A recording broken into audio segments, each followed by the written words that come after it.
1947 में क़याम पाकिस्तान के वक्त बेशुमार दूसरी फैमिलियों के साथ मेरे ख़ानदान ने भी पाकिस्तान में हिजरत की। इंडिया में अपना हंसता बसता घर, ज़मीनें छोड़ के एक आज़ाद मुल्क के लिए पाकिस्तान शिफ्ट हुए।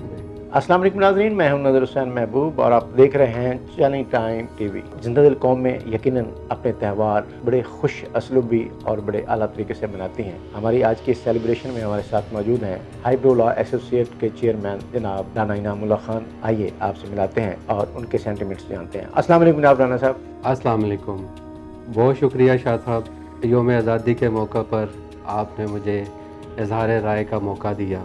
जी राना साहब, आज़ादी कुदरत का एक बहुत बड़ा अतिया है, ये एक अनमोल तोहफा है। हमारे आबा-ओ-अजदाद ने बहुत सारी कुर्बानियाँ देकर ये वतन हासिल किया था। आज पाकिस्तान जिस नहज पे खड़ा हुआ है और हम किस तरफ जा रहे हैं, 47 से लेकर अब तक 76 सालों की इस मुसाफत को आप किस नज़र से देखते हैं? पाकिस्तान की मुसाफत बेशुमार कुर्बानियों से इबारत है।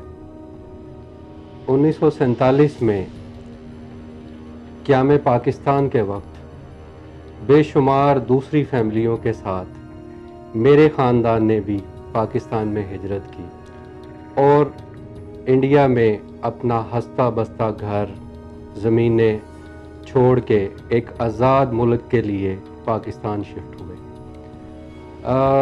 बिल्कुल शाह साहब, ये एक बड़ा कठिन मरहला था।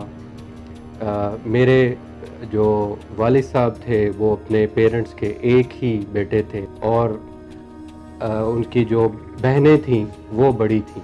कम एज होने की वजह से मेरे वालिद साहब ने बड़ी मुश्किलात का सामना किया और अपने जो सीनियर कज़न्स थे या तायाज़ाद भाई थे उनके साथ पाकिस्तान शिफ्ट हुए।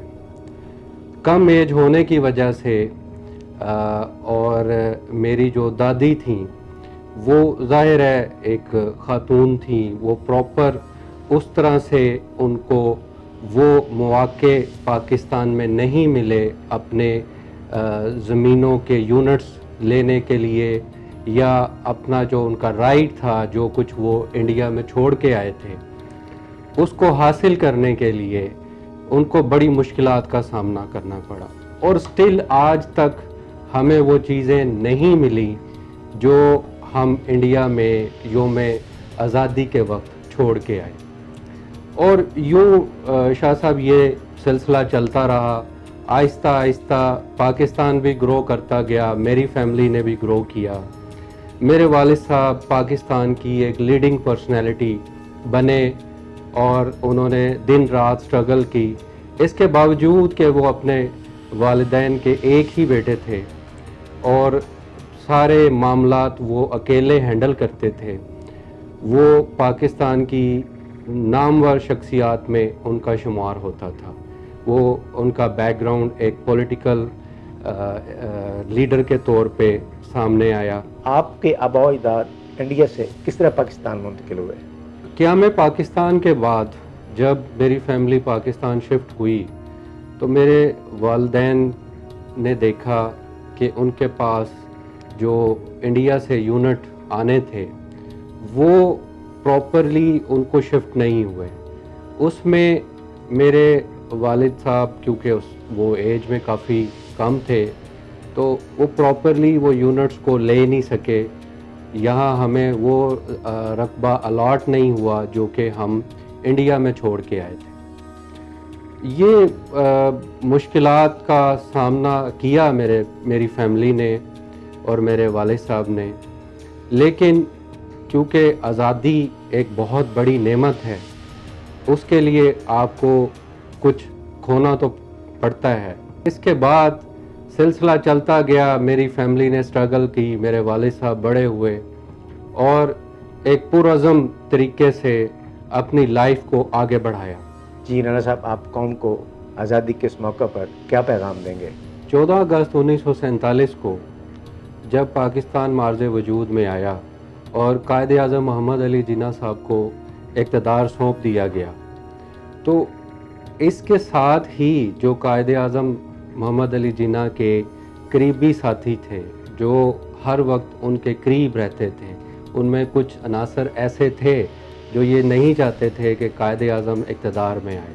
हमारे पहले वज़ीर आज़म नवाबज़ादा लियाकत अली ख़ान को लियाकत बाग में गोली मार दी गई और यहाँ से साजिश का आगाज़ शुरू हुआ और इसके बाद जनरल अयूब ख़ान ने इक़्तिदार संभाला और डे बाय डे मुल्क तरक्की की तरफ गामज़न हुआ और पाकिस्तान में इंडस्ट्री को फ़रोग़ मिला, खुशहाली आई।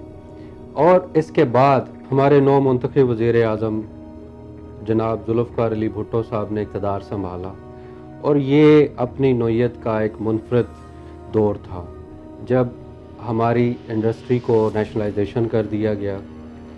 हमारे कॉलेजेस यूनिवर्सिटीज़ में यूनियन बाजी का कल्चर आ गया और जिन स्टूडेंट्स ने तालीम हासिल करने के बाद मुल्क का साइंसदान बनना था, डॉक्टर्स बनना था, इंजीनियर्स बनना था, जिनके हाथों में मुल्क की भाग दौड़ आनी थी, उनके हाथों में क्लाशनकोफ और दूसरे इस तरह से मौजूद आलात आ गए। तो ये वो दौर था जब मुल्क जिसमें इंडस्ट्री फ़रोग़ पा रही थी, खुशहाली चल रही थी, वो सब कुछ ब्लॉक हो गया। और जो पाकिस्तान में इंडस्ट्रियल लोग थे, जिन लोगों की पाकिस्तान में इंडस्ट्री थी, वो आहिस्ता आहिस्ता अपनी इंडस्ट्री को, अपने कारोबार को दूसरे मुल्कों में शिफ्ट करना शुरू कर दिया, जिसकी वजह से डे बाय डे हमारा मुल्क डाउन होता गया। मुल्क में खुशहाली की जो भागदौड़ थी वो रुक गई और हमारा नौजवान जो थे वो बेरोज़गार होने लगे। जुल्फ़िकार अली भुट्टो साहब के बाद जनरल ज़ियाउल हक साहब का दौर स्टार्ट होता है और हिरमन का और क्लाशनकोफ का एक कल्चर डेवलप हो गया और पाकिस्तान में बेशुमार अफ़गानिस्तान से अफ़गानियों ने हिजरत की, या मैं उन्हें कहूँगा कि वो ज़बरदस्ती पाकिस्तान में दाखिल हो गए और आपने देखा कि हमने उनको कितना अरसे तक बर्दाश्त किया।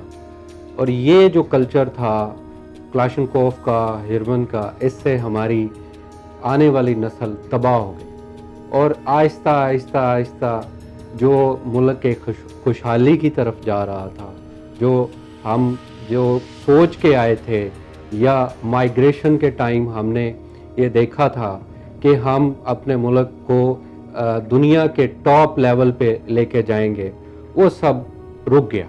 इसके बाद इक़्तिदार शुरू होता है मोहतरमा बेनज़ीर भुट्टो साहिबा का। वो आई, उन्होंने इक़्तिदार संभाला, मुल्क को कुछ बेहतर हालत में लेके आई। ऑब्वियसली जब एक पॉलिटिकल फिगर सामने आता है या इक़्तिदार में आता है तो उसको पूरी दुनिया में अप्रिशिएट किया जाता है और उससे काफ़ी चीज़ें बेहतर हुई। आहिस्ता आहिस्ता उनकी भी गवर्नमेंट को 5 साल के लिए पूरा नहीं करने दिया गया, वो गवर्नमेंट ख़त्म हो गई।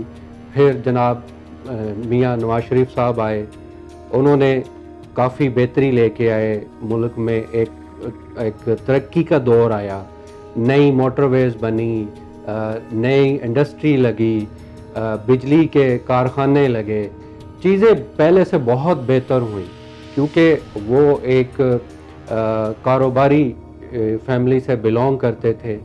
वो जितना मैक्सिमम जो वो कर सकते थे उन्होंने किया।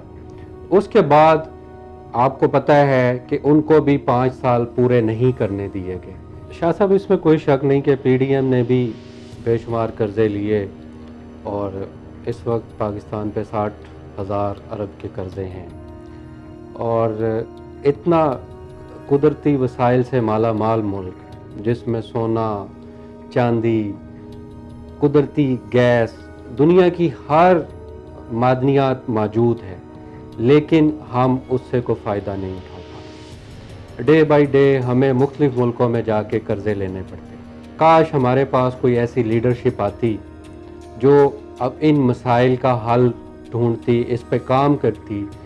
आज तक हमें कोई ऐसा लीडर नहीं मिल सका जो हमारी कौम के जो मसाइल हैं उनको हल कर सके। इसके बावजूद कि पाकिस्तान में बेशुमार मसाइल हैं, लेकिन इस मुल्क में बेतहाशा पोटेंशल है।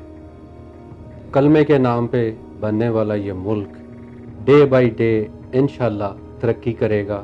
हमें सिर्फ एक ऐसे लीडर की तलाश है जो मुल्क को इन मसाइल का हल निकाल के दे, और जो एक पिसी हुई हमारी कौम है जो डे बाय डे दूसरे मुल्कों की निस्बत नीचे की तरफ जा रही है। आज हम तवक्को करते हैं और अल्लाह ताला से ये दुआ करते हैं कि अल्लाह ताला हमारे ऊपर हामी और नासिर हो। मैं इस योम आज़ादी के मौके पर अपनी तरफ से, अपनी पूरी टीम हाईब्रो लॉ एसोसिएट की तरफ से पाकिस्तान की तमाम कौम को, माओ बहनों बेटियों को योम आज़ादी मुबारक देता हूँ और पाकिस्तान की तरक्की के लिए कामज़न हूँ। पाकिस्तान जिंदाबाद। जी नाज़रीन, आपने हाईब्रो लॉ एसोसिएट के चेयरमैन जनाब राना इनामुल्लाह खान की गुफ्तगू सुनी। उन्होंने कहा कि क़याम पाकिस्तान के वक्त हमारे आबादाद इंडिया से पाकिस्तान मुंतकिल हुए और हमें वहाँ अपनी ज़मीनें, कारोबार और सब कुछ छोड़कर अपने अजीज़ व क़ारब को पाकिस्तान आना पड़ा। यहाँ मेरे पेरेंट्स ने बिल्कुल ज़ीरो से स्टार्ट किया और हमने मुसलसल जद्दोजहद को अपना शुआर बनाए रखा और मेरे वालिद ने बेपनाह मेहनत की। अल्लाह ताला ने हमें इज़्ज़त भी दी, दौलत भी, शोहरत भी, और ये आज़ादी हासिल करना कोई आम बात नहीं है। इसके लिए कुर्बानियाँ देनी पड़ती हैं। पाकिस्तान कुदरती वसाइल से माला माल मुल्क है। हमें पाकिस्तान की कदर करना चाहिए और अपनी अपनी सतह पर किरदार अदा करना चाहिए। अब प्रोग्राम का वक्त ख़त्म हो जाता है। अपने मेज़बान नज़र हुसैन महबूब को इजाज़त दीजिए। पाकिस्तान जिंदाबाद।